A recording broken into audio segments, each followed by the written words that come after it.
Halo teman-teman, apa kabar? Welcome back to my channel. Di video kali ini kita akan melanjutkan tutorial JavaScript. Kali ini kita akan belajar terkait dengan array destructuring atau memecah array ke dalam variabel ya. Untuk mulainya silahkan teman-teman buka terminalnya ataupun text editor favorit teman-teman ya. Kita akan masuk ke direktur latihan kita, JavaScript tutorial. Kita akan cek dulu. Oke, kita sudah sampai 91. Kita akan membuat direktori 92 array destructuring. Oke. Kita akan masuk ke direktori 92 array destructuring. Kemudian saya akan clear screen, kita akan buka neopim-nya. Oke, ini ya. Nah, kita akan buka sidebar-nya. Oke, kita akan buat file baru. Saya tekan A, kemudian index.html. Oke, kita akan tekan A lagi. Saya akan buat folder JS dan file script.js. Oke. Nah, di sini kita akan coba definisikan ya. Nah, kita akan masuk ke insert mode. Kita akan buat file basic HTML. CSS-nya kita hapus. Oke, kita save. Kita tekan escape, kita akan buka lagi file JavaScript-nya. Sidebar-nya kita tutup, kita masuk ke insert mode. Nah, ini ya, array destructuring. S6 menyediakan fitur baru yang disebut destructuring assignment yang memungkinkan kita untuk mendestruktur properti objek atau elemen array menjadi variabel individu. Kalau istilah saya mengekstrak array ke dalam variabel ya. Ini kalau istilah saya, tapi kalau misalkan teman-teman ya tentunya menggunakan destructuring ya. Oke, kita akan langsung contohkan dengan sebuah array. Misalkan saya memiliki function. Nah, di sini get source ya. Nah, get source ini kita akan tambahkan di sini sebuah return array. Nah, isinya kita kasih 70, 80, 90. Seperti ini ya. Kita kasih 3 aja dulu ya. Oke.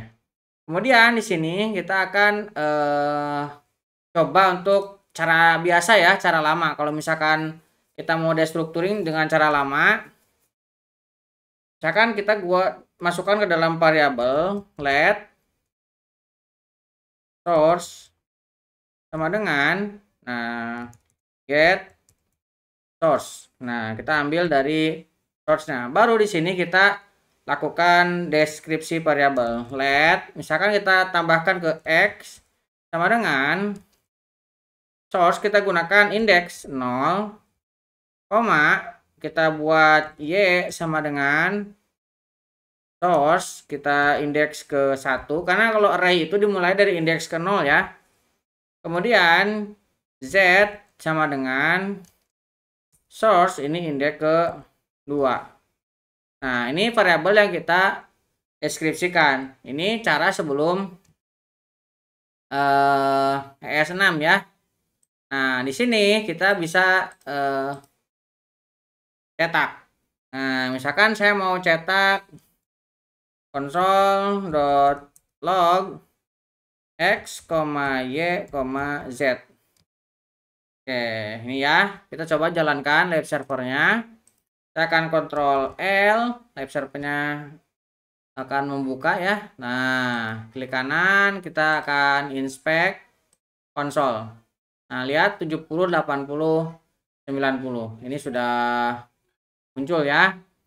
Oke, ini cara lama. Nah, sebenarnya kita diberikan cara yang lebih mudah di S6 ke atas. Kita tinggal membuat sebuah variabel. Nah, supaya ini tidak error ya, kita coba untuk remark dulu ya. Ini kita remark. Nah, kita deskripsikan di sini variabel baru. Saya tinggal gunakan let, tambahkan di sini kurung juga sebagai array, tapi ini sebagai di sini array variabel x, y, z. Nah, seperti ini. Nah, ini akan kita ambil bisa dari get-nya. get source seperti ini, ataupun dari variabel yang ini juga bisa ya. Oke, sini kita tinggal cetak console log x, y, z. Kita save, hasilnya sama ya. Nah, tapi ini jauh lebih simpel dibandingkan kita tuliskan satu-satu dan tentukan indeksnya seperti ini. Ini akan otomatis mengurutkan indeksnya x dari 70 masuk ke x, 80 masuk ke y, dan z yang 90. Nah, sekarang bagaimana kalau misalkan jumlah array-nya ini lebih banyak dibandingkan dengan variabel yang kita deskripsikan. Nah, ini akan mengambil terdepan ya, jumlah terdepan dan sisanya akan diabaikan. Misalkan kita memiliki function, kemudian di sini get sources 2, misalkan seperti ini ya. Nah, sini kita akan returnkan dari 70 ya. 70, 80, 90, kita kasih 100. Kan ini ada 4 ya arraynya. Nah, kemudian di sini kita definisikan let hanya G, H, I, hanya 3 yang kita deskripsikan ya. Ini salah ya, harus pakai ini, kita definisikan dengan siku. Nah, ini sama dengan get source 2. Nah, seperti ini. Nah, kalau misalkan ini kita cetak, maka yang masuk adalah 70, 80, 90. Dia akan mulai dari indeks ke 0 ya. Nah, di sini kita bisa cetak console.log g h i, misalkan kita cetak GHI-nya. Nah, di sini muncul ya 70, 80, 90. Kalau di sini ada 60 sekarang, maka dia akan mulai dari 60. Kita save, lihat 60, 70, 80. Dia akan selalu dimulai dari yang indeks ke 0. Indeks ke 0-nya adalah 60, indeks ke 1 70, dan indeks kedua 80. Jadi GHI ini diisi dari indeks ke 0, ke 1, dan kedua. Sisanya akan diabaikan. Itu kalau misalkan ekstraktornya atau variabel yang kita sediakan tidak mencukupi untuk panjang array yang ada. Oke. Sekarang bagaimana kalau misalkan kondisinya seperti ini dan kita ingin mengambil lagi sisanya ke dalam array. Nah, ini kan diabaikan gitu aja ya. Nah, sebenarnya kita bisa menggunakan cara yang sudah disampaikan di video sebelumnya ya. Nah, dengan operasi titik 3. Nah, kita bisa masuknya ke dalam array yang baru. Contohnya gimana? Misalkan ini langsung kita buat ya, karena tidak perlu pakai let lagi. Kita gunakan x misalkan, y misalkan, kita hanya menggunakan 2 variabel saja. Sisanya kita gunakan titik 3, kita masukkan ke dalam variabel lain yaitu argumen. Nah, ini akan kita ambil dari get source 2. Nah, ini ya. Jadi kita akan memasukkan hanya 2 terdepan, 60 dan 70.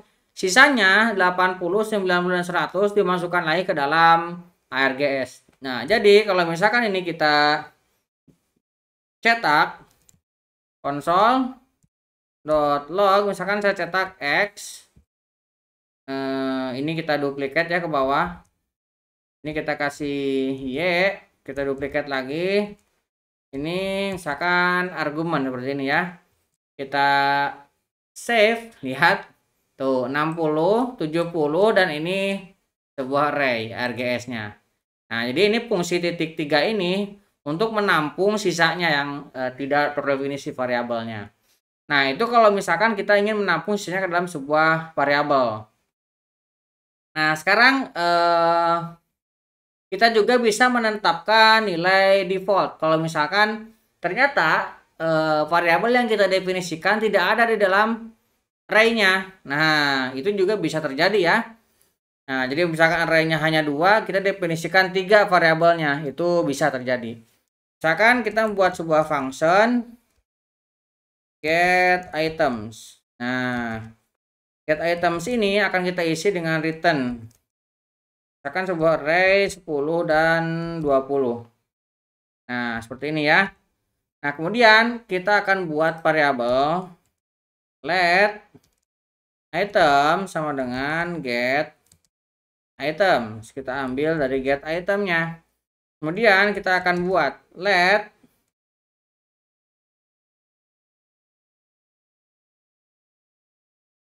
item. Nah, ini akan kita ambil dari items yang kedua. Kemudian tidak sama dengan undefinite.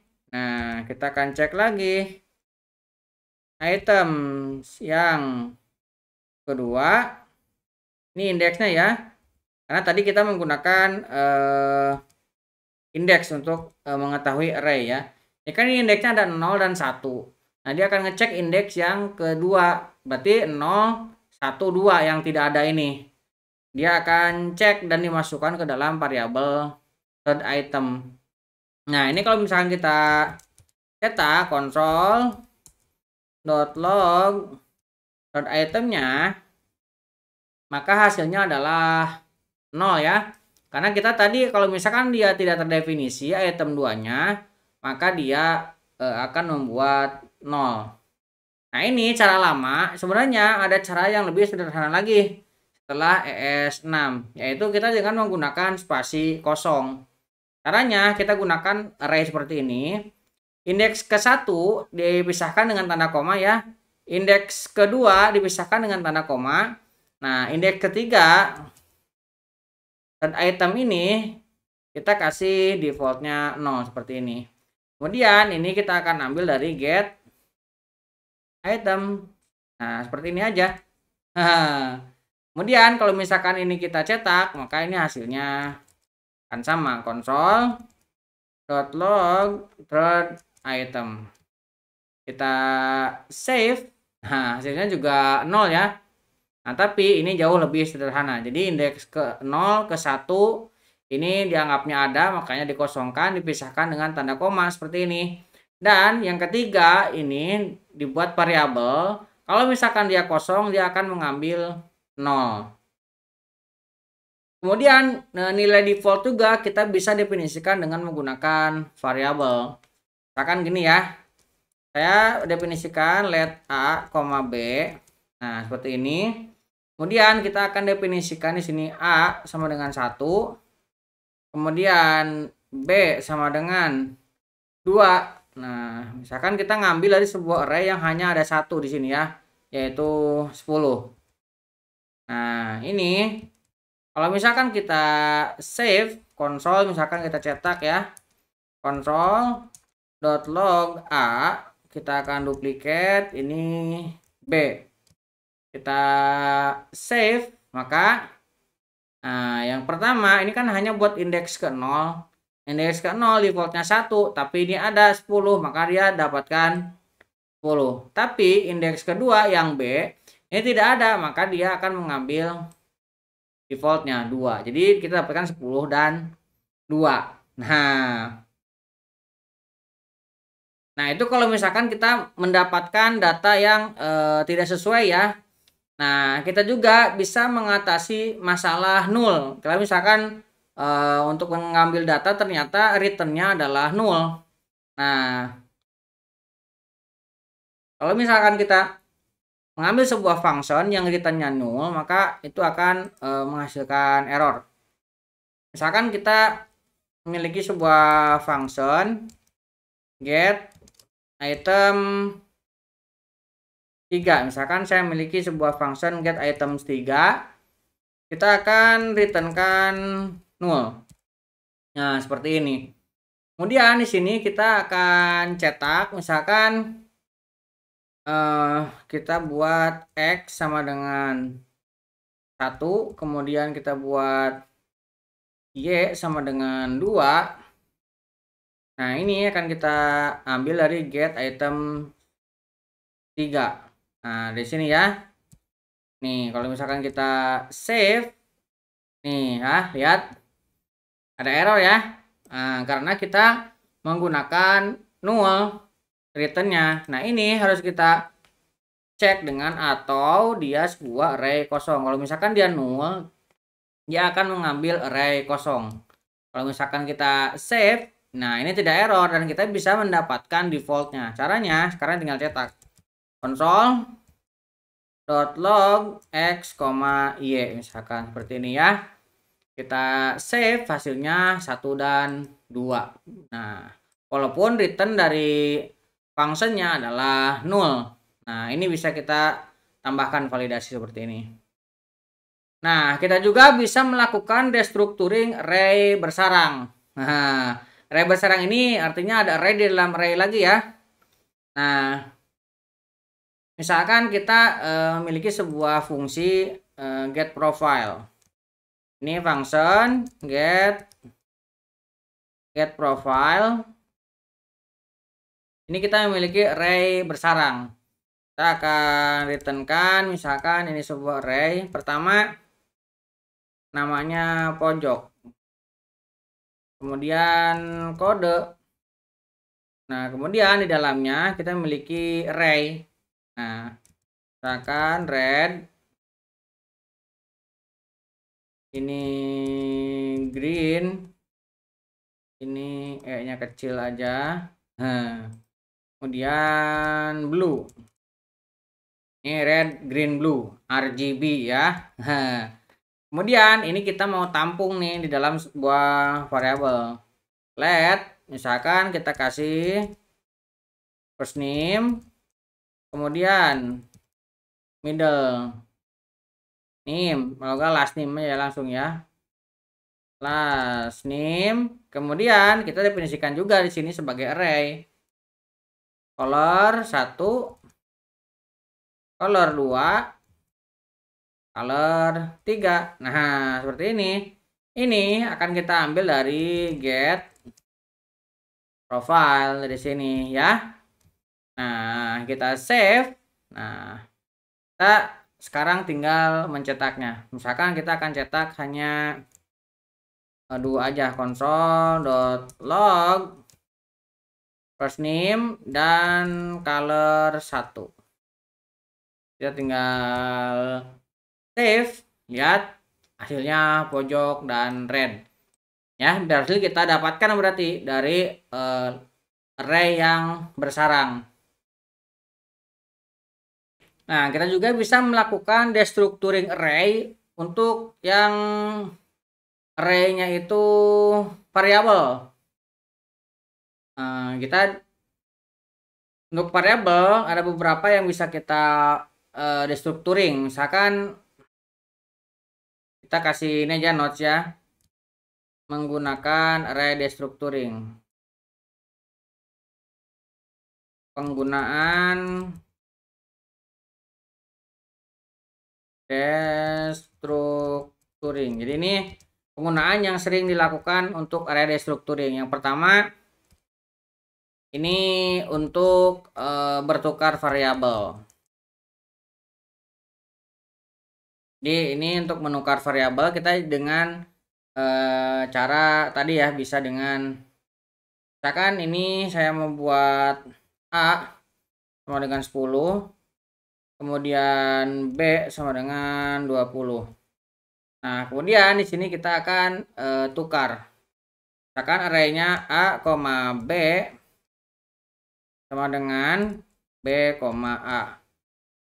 Nah, ini bisa ya seperti ini. Nah, dari sini kita bisa cetak console dot log A, B. Ya, jadinya A-nya 20, B-nya jadinya 10. Ini untuk array destructuring untuk menukar variabel.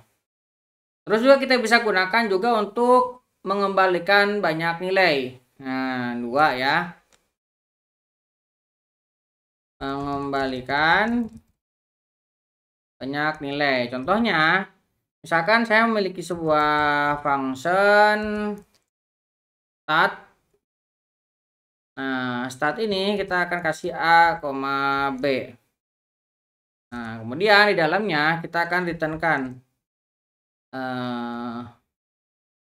return, misalkan kita menggunakan sebuah array, di dalamnya itu ada A ditambah B, koma, kita akan membuat lagi di sini A ditambah B per 2. Nah, kemudian kita juga akan mempunyai A dikurangi B. Ini kan memiliki banyak ini ya, banyak hasil. Nah, di sini kita bisa lakukan juga menampung ya. Caranya kita langsung di sini let, kita akan tampung sum, kita masuk ke dalam sum, kemudian kita masukkan dalam average, kemudian different untuk pengurangnya. Ini kita akan ambil dari start. Nah, start kita isi misalkan 20 dan 10 seperti ini ya. Nah, kita tinggal save. Nah, sekarang kita akan coba cetak console.log sum average kemudian div. Oke, kita tinggal save. Maka kita langsung mendapatkan hasilnya ya, 30, 15, dan 10. Oke, itu ya fungsi untuk mengembalikan banyak nilai. Nah, kurang lebih seperti itu untuk tutorial kali ini, yaitu membahas kita tentang destructuring array, yang kita sudah contohkan beberapa kasus dan beberapa penggunaannya. Mudah-mudahan bisa membantu teman-teman. Buat teman-teman yang belum subscribe, jangan lupa subscribe dan nyalakan tombol loncengnya. Sampai ketemu di video selanjutnya.